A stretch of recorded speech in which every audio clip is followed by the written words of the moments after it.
भला ऐसी बहू के मुंह कौन लगे जो इज्जत उतार दे। आज घर में नई वॉशिंग मशीन आई थी जिसे देखकर घर के बाकी लोग तो बहुत खुश हो गए, खासकर बिंदिया जी। आखिर उनका बेटा सौरभ उनके लिए वॉशिंग मशीन खरीद कर लाया था। हाँ, ये अलग बात है कि कुछ पैसे जगदीश जी ने सौरभ को दिए थे, बाकी के पैसे वो अपने पास से मिलाकर वॉशिंग मशीन कैश में ही ले आया। अभी सब उसी मशीन को घेरे कर उसका दीदार कर रहे थे। ये देखकर घर की बहू निर्मला जली भुनी सी अपने कमरे में आकर बैठ गई। थोड़ी देर बाद सौरभ कमरे में आया और कपड़े बदलने के लिए अलमारी में से कपड़े निकाल ही रहा था कि निर्मला बोली, क्यों जी, कितने पैसे खर्च कर दिए आपने वॉशिंग मशीन में? ईएमआई पर नहीं ला सकते थे क्या? दे देते बाबूजी, पैसे कमाते तो वो भी हैं। अरे मशीन की जरूरत उनको है, हमको नहीं। तो वो लोग उसके पैसे दे, तुम क्यों दे रहे हो? निर्मला, वो मेरे माता पिता हैं। माँ को वॉशिंग मशीन की जरूरत थी, कितनी परेशान होती थी वो, इसीलिए मैं वॉशिंग मशीन खरीद कर ले आया। अच्छा, मैं भी तो हाथ से कपड़े धोती हूँ, मुझ पर तो कभी तरस नहीं आया। भला ये क्या बात हुई? तुम आदमी लोग तो हमेशा मामा करते रहते हो, तुम लोगों के लिए तो बीवी कुछ भी नहीं होती। माँ की परेशानी तो तुमसे देखते नहीं बनी, और मेरा क्या? निर्मला चिढ़ते हुए बोली, तुम्हें तो परेशान होने की आदत है, भला इसमें मैं क्या कर सकता हूँ? कहकर सौरभ अपने कपड़े लेकर जाने लगा। उसकी बात सुनकर निर्मला और ज्यादा चिढ़ गई और उसके सामने आकर खड़ी हो गई। अच्छा, बस मुझे ही ताने मार लो, भला मुझे क्यों परेशान होने की आदत होगी? तुम्हारी माँ से खुद के और तुम्हारे पापा के कपड़े तक नहीं धोते, और मैं तुम चार चार लोगों के कपड़े हाथ से धोती हूँ, तो इसमें मेरी गलती है क्या?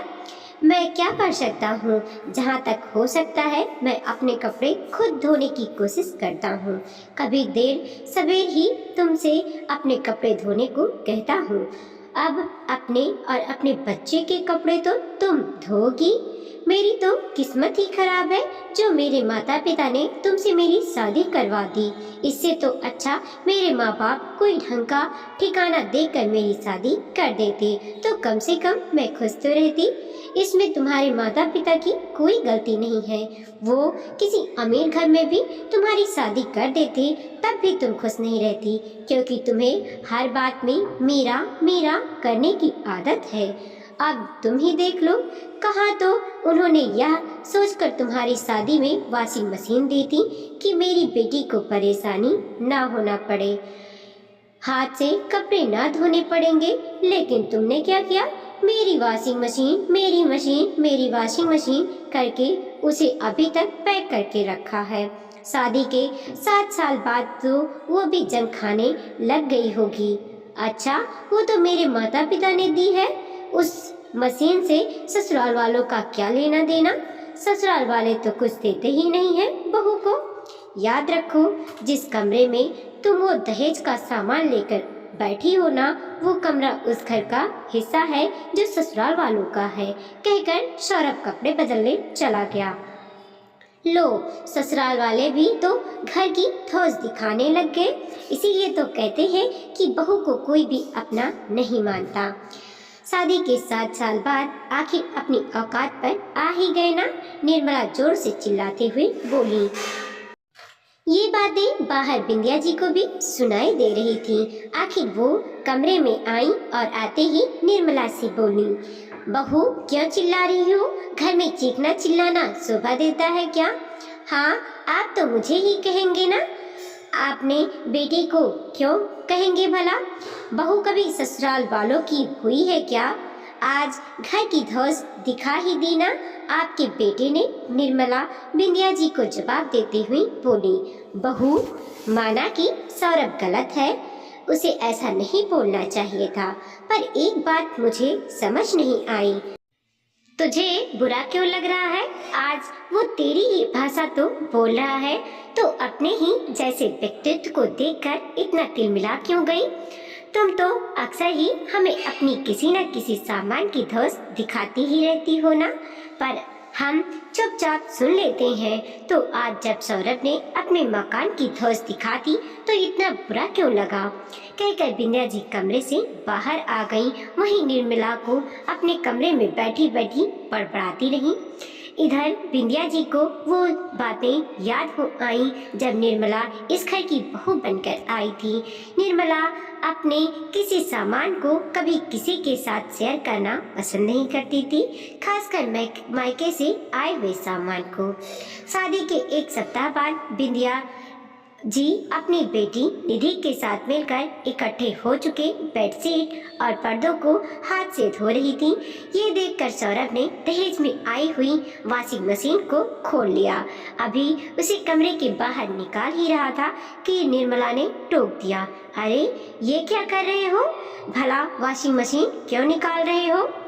अरे शादी के बाद की साफ सफाई में देखो कितने कपड़े निकले हैं, इतनी बेडशीट और पर्दे धोने हैं। जब घर में वॉशिंग मशीन है तो हाथ से धोना क्यों, इसीलिए मशीन निकाल रहा हूँ, सौरभ ने जवाब दिया।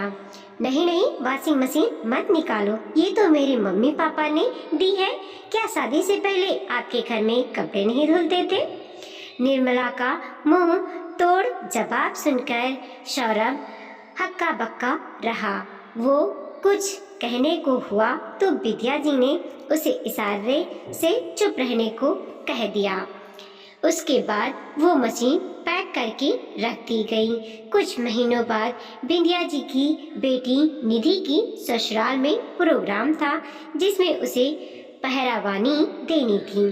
कुछ कपड़े तो वो अपने पास से निकाल चुकी थी और कुछ ये सोचकर वो निर्मला से लेने उसके कमरे में पहुंच गई कि निर्मला के पास भी कई साड़ियां हैं जो वो इस्तेमाल नहीं करती। अरे बहू सुन, तो निधि के ससुराल पहरवानी करनी है तो कुछ साड़ियाँ जो तू नहीं पहनने वाली है वो दे दे। कोरी ही तो रखी है, तूने तो कभी पहनी भी नहीं। कुछ साड़ियाँ मैं अपने पास से निकाल लेती हूँ ताकि पहरावानी के खर्चे का बोझ कुछ तो कम हो।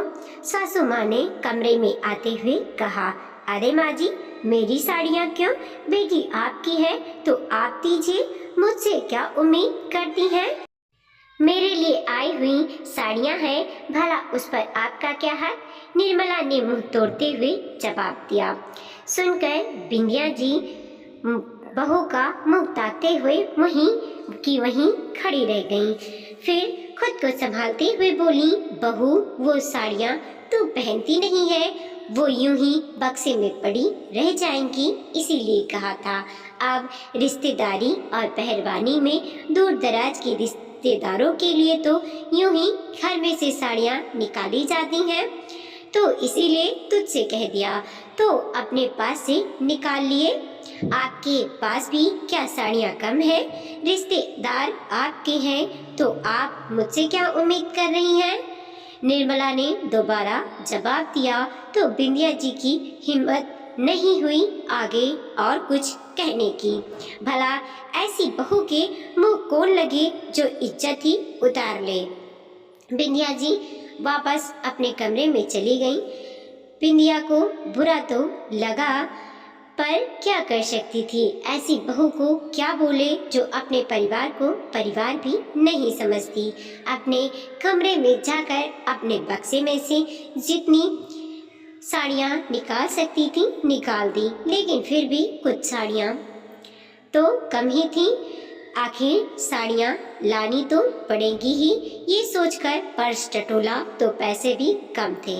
अभी जगदीश जी का काम भी थोड़ा कम ही चल रहा था। ऊपर से अभी कुछ महीने पहले ही सौरभ की शादी की थी, उनके ही कर्ज चुका रहे थे, जबकि सौरभ की तनख्वाह से घर खर्च चल रहा था, तो हाथ थोड़े तंग थे। अब तो शॉपिंग जगदीश जी के आने के बाद ही हो सकती थी, इसीलिए बिंदिया जी मन महसूस कर रह गईं। कुछ साड़ियों की पैकिंग करके रख दी और आखिरकार जगदीश जी ने इधर उधर से कर्ज लेकर पैसों का बंदोबस्त किया, जिससे फिर बिंदिया जी ने लेन देन की साड़ियाँ खरीदी। 7 सालों में ऐसे कई मौके आए जहां पर एक बहू होने के नाते निर्मला का साथ परिवार चाहता था, पर निर्मला तो अपने में ही रहती थी। खैर, तभी बाहर सौरभ से आते हुए कहा, चलो माँ, नई वॉशिंग मशीन का शुभ आरंभ करते हैं। इधर अभी भी निर्मला के बड़बड़ाने की आवाज आ रही थी। बिंदिया जी ने सौरभ की तरफ देखा। सौरभ बिंदिया जी के कंधे पर हाथ रखते हुए बोला, अब जिसको नहीं बदल सकते उसे नहीं बदल सकते, इसीलिए जो है उसमें खुश हो लेते हैं। उसकी बात सुनकर बिंदिया जी मुस्कुरा दी और मन ही मन यह तो तसल्ली थी कि चलो बहू ना सही, कम से कम बेटा तो साथ है। वीडियो को लाइक कीजिए, कमेंट कीजिए और अपने दोस्तों के साथ जरूर शेयर कीजिए। चैनल पे नए हैं प्लीज़ सब्सक्राइब कीजिए और देखते रहिए मोटिवेशनल स्टोरी। मिलते हैं और एक नई कहानी के साथ।